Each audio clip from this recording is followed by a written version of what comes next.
The world thought Ivory Coast's coup was over with President Alassane Ouattara's fall, but what came next was far more dangerous than a military takeover. It was a reckoning. At 4:36 a.m. on the second day of the uprising, a classified image leaked. Ouattara alive, seated under military custody, calm, dignified, but undeniably defeated. Not in exile, not executed, held by his own army.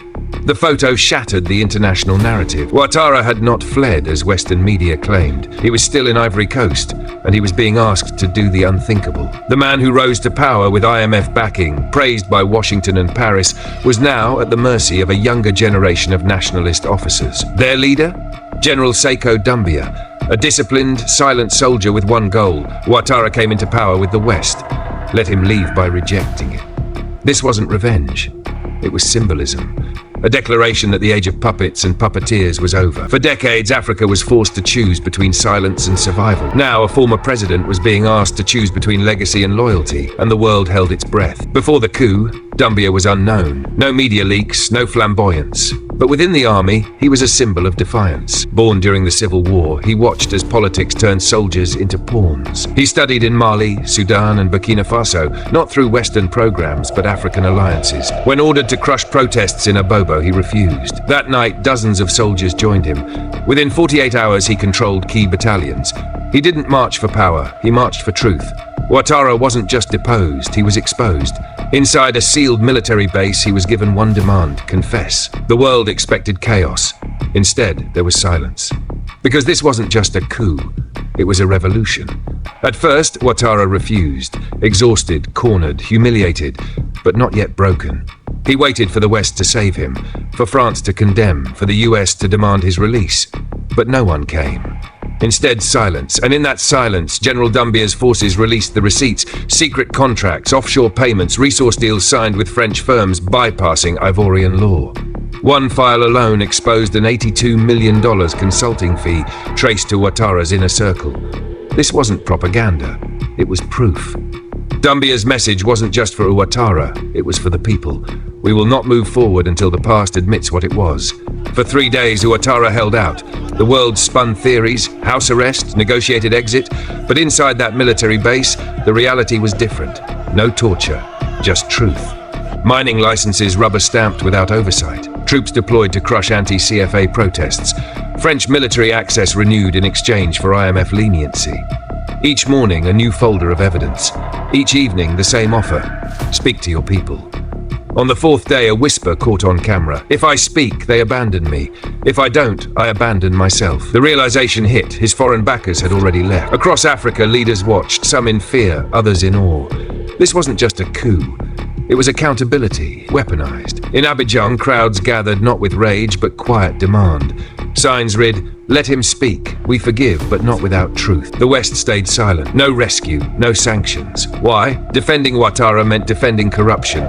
So they chose the safer lie. We urged dialogue. But Ivory Coast wasn't waiting. Universities held debates. Professors, once silent, spoke plainly. We weren't governed, we were managed from abroad. Dumbuya didn't want revenge. He wanted a reckoning. And in the end, the most dangerous weapon wasn't a gun, it was a mirror.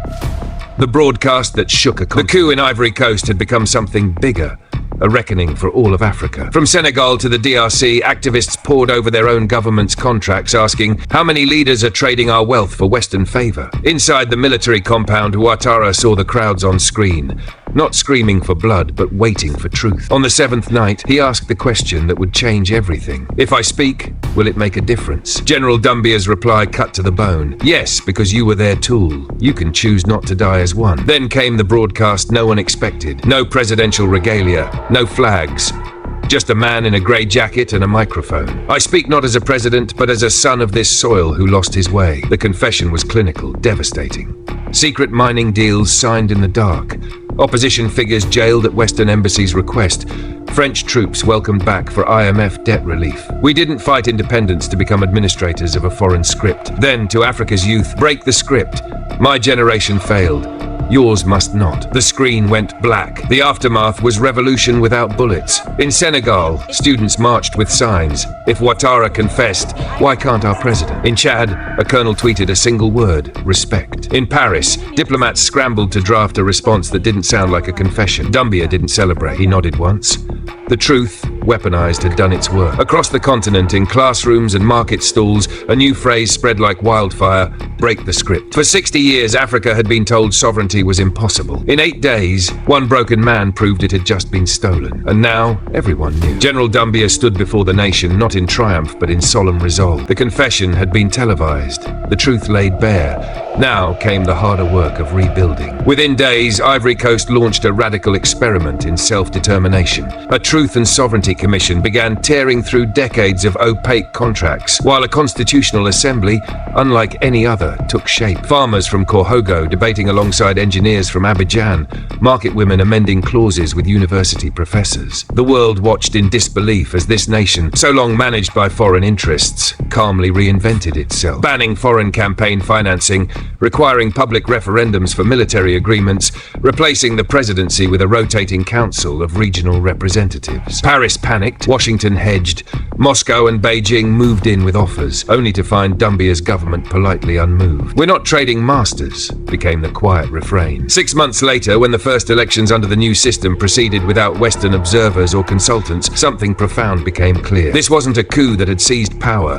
It was a revolution that had returned power. Ouattara, now a spectral figure under protection, offered no resistance. "Let them speak louder than I ever did," he murmured when asked about the changes. Across Africa, embassies dispatched alarmed cables while university students pored over the Ivorian constitutional drafts. The chains hadn't been broken with rage, but with meticulous collective clarity. In the end, the most revolutionary act wasn't the overthrow. It was the ordinary citizens, staying up late in village halls and urban community centers, carefully rewriting the social contract by lamplight, their shadows stretching long against the walls of history. The elections unfolded peacefully, long lines of families voting in quiet determination. The winning coalition, a civilian-led alliance, pledged to reclaim strategic industries, ensure food sovereignty, and renegotiate foreign contracts. General Dumbia, true to his word, stepped aside, retiring to a modest home in the north. "I was not the revolution," he said. "I just refused to pretend." Ouattara, now a private citizen, faced the Sovereignty Commission not as a prisoner,